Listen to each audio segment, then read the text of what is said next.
Hey, how's it going, everybody? Today's video is going to be on deer. It's nothing to do with gardening. This is going to be graphic for sure. So the first one I'm going to do, I'm going to show you how to skin your deer. The second one, I'm going to show you how to process your deer to get all the meat off of it. So hope you enjoy. Here we go. Okay, so before I even begin skinning this, I want to take off this section of the front leg, right? Hit it right here at the kneecap and just take it completely off. This is one less piece that you're gonna have dragging the ground or getting in your way. And I'll show you how to do it. It's very simple. Bend it, feel the knuckle, get in there with your knife, go around it, right? You're getting in deep, then twist. You get at that point right there, all you gotta do, take your knife, come straight off. All right, to hang it, you're gonna take the rear leg. Right here, there's a pocket between the tendon and the bone. Do not cut this tendon or you won't be able to hang it this way. Just make a little slice in between, big enough where you can get your hook for your triangle or whatever you're using to hang it in there. Do this on both sides. Watch this tarsal gland. It is stinky and nasty. You don't want to be rubbing that all over you. There's no way to avoid getting your knife on it. Okay, so before we skin this, we're just gonna make a few cuts on this to make your skinning way easier. If this was warm, I could skin this in less than 5 minutes, and that's not an exaggeration. This is froze. I had to leave it sit outside for a couple of days, and it's been like 15 degrees down in the single digits at night, but I did it for the purposes of this video. So this is going to take a little bit longer still. It's not a big deal. It's a little tedious, but still pretty easy to do. So you want to make a cut here and follow this down. I like to come right here along the rib cage and then hit this elbow and go all the way down. Now you're going to want to go all the way around here, and I come along the back side of this too and make another cut all the way to the tail.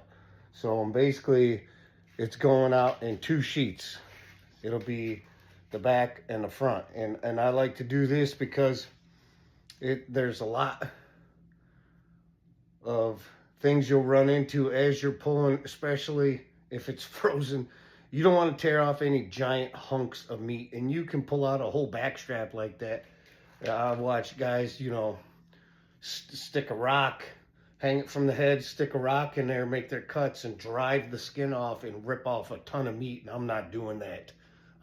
There's the same reason I don't take this to a processor. I want every scrap of meat I can get out of this, and I will.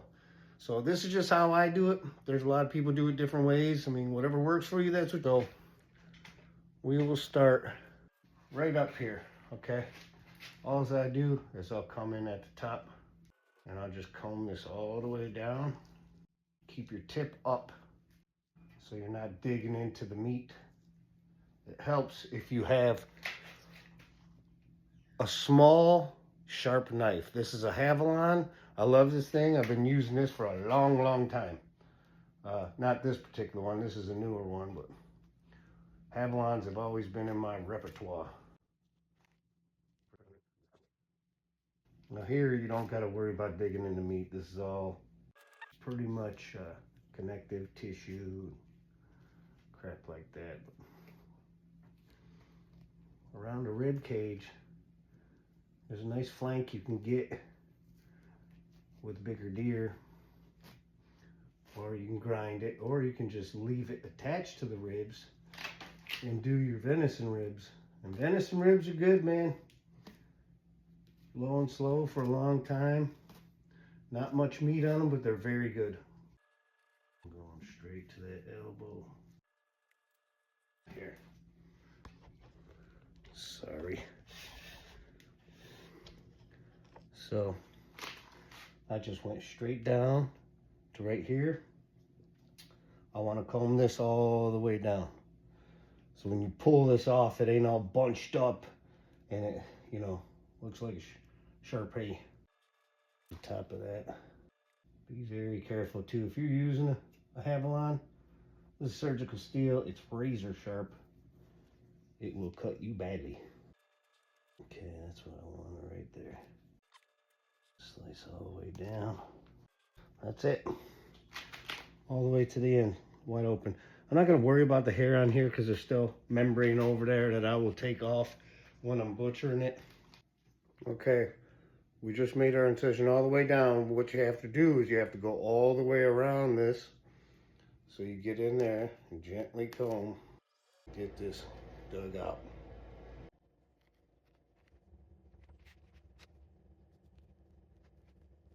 Your tendon, be very careful, man.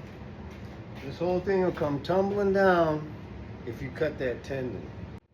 Comb around it. With a really sharp knife, this will not be a problem.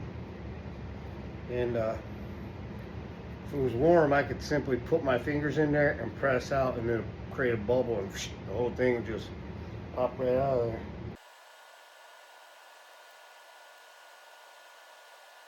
Voila, we got it.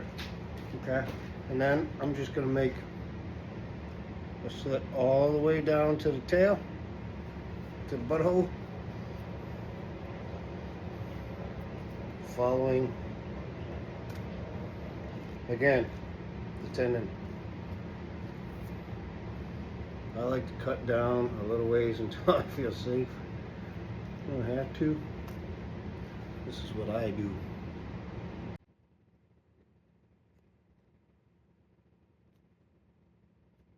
Man, suckers froze. A little more difficult. I like to just get my fingers in here and rip this whole thing off, caveman style. Sounds messed up, but it's super efficient.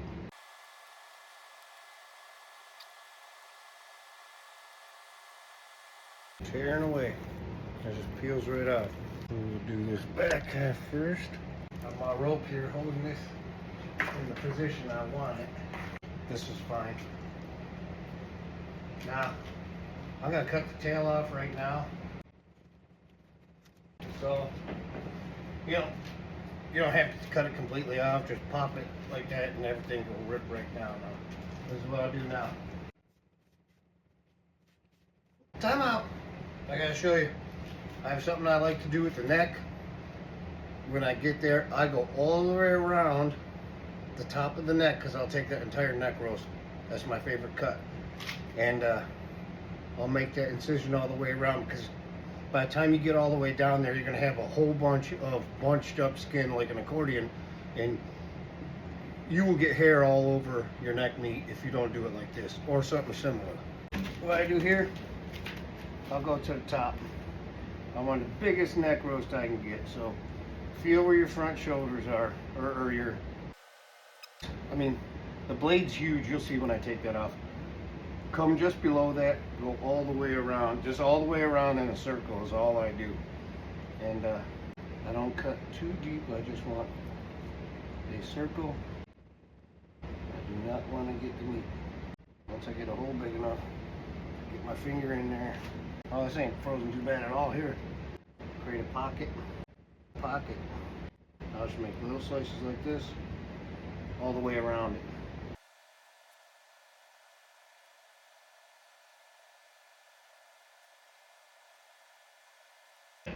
That sucker's frozen good right there.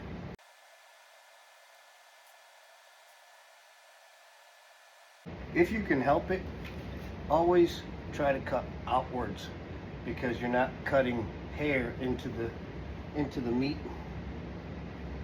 And with a really sharp knife, you're absolutely going to cut some hairs. You got it all the way around. Now, continue pulling.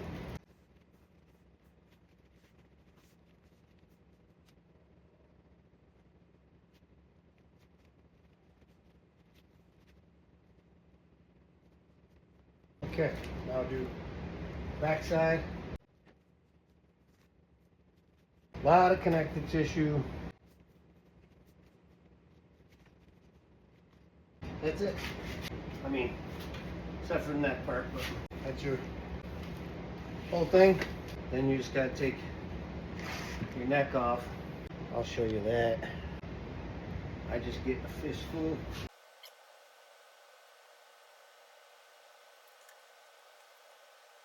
That's it. I get to the top. When I can feel the jaw, that's where I'll stop. I'll go a little bit further, but that's it pretty much. You're good to go. Now, next I'll show you how to butcher the whole thing. Quarter it all out first. You do your trimming up and everything in the house, but I'll run you through all that in the next video. Thanks for watching. Remember, like, subscribe, follow, and share. We're on TikTok, YouTube, Facebook, and Instagram. See you later.